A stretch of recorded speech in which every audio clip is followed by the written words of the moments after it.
बिस्मिल्लाहिर्रहमानिर्रहीम। Segmentation in supply chain management. Segmentation को जब बाय डेफिनेशन देखते हैं तो ये मार्केट को डिवाइड करने के चार तरीके हैं। जब भी आप किसी मार्केट के सेगमेंट करेंगे, उसके हिस्से करेंगे, उसको डिवीजन करेंगे, डिवाइड करेंगे, तो वो चार डिफरेंट बेसिस की वजह से आप उसको कर सकते हैं।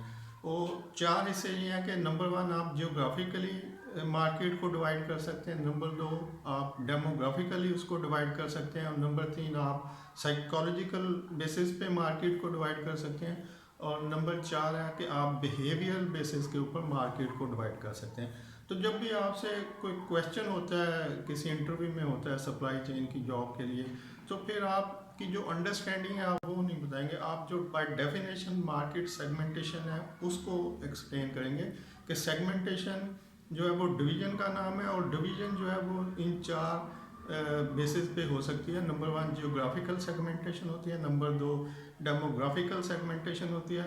नंबर तीन, साइकोलॉजिकल सेगमेंटेशन होती है। और नंबर चार, बिहेवियरल सेगमेंटेशन होती है। अच्छा, सेगमेंटेशन को मज़ीद आप इससे पहले कि मैं ये चारों सेगमेंट लहरा से एक्सप्लेन करूँ, जो मोस्ट इम्पॉर्टेंट चीज़ है मार्केट को सेगमेंट करने के लिए, कि मार्केट को जब आपने डिवाइड करना है तो उस इन चारों सेगमेंट से पहले आपको एक और चीज़ को कंसिडर करना पड़ेगा जो बहुत कम लोग बताते हैं। और मोस्टली लोग बस सेगमेंटेशन, टीचर जो है सेगमेंटेशन पे आते हैं और उसके बाद उसके डिवीजन पे चले जाते हैं। देखिए, सेगमेंटेशन के लिए जो मोस्ट इम्पोर्टेंट चीज़ है वो कस्टमर है। कस्टमर दो तरह के होते हैं मार्केट में। नंबर वन, एक वो कस्टमर्स होते हैं जो आपके एग्जिस्टिंग कस्टमर हैं, जो ऑलरेडी आपसे कुछ ले रहे होते हैं। नंबर दो, आपके पोटेंशियल कस्टमर होते हैं, वो कस्टमर जिनको आप टारगेट करते हैं, जिनके लिए आप सारी प्लानिंग कर रहे होते हैं।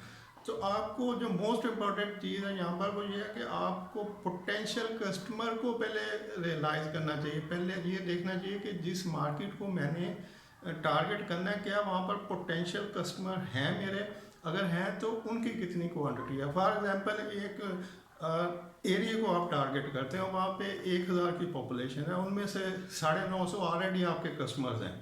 तो बाकी जो 50 लोग बचेंगे, तो क्या आप उन 50 को टारगेट करते हुए वहाँ पे वो सारा जोर लगाएंगे जो आपने करना चाहते हैं?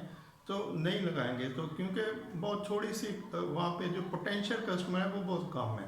तो इस तरह से आप पहले ये देख लें कि जिस भी मार्केट के जिस सेगमेंट को या जिस हिस्से को, डिवीजन को आप टच करना चाह रहे हैं, वहाँ पे पोटेंशियल कस्टमर कितने हैं और एग्जिस्टिंग कस्टमर कितने हैं। तो नेक्स्ट हम इसको, जो मार्केट के सेगमेंटेशन है, डिफरेंट जियोग्राफिकल सेगमेंट है, डेमोग्राफिकल है, साइकोलॉजिकल है और बिहेवियरल है, इनको मैं एक्सप्लेन करता हूँ।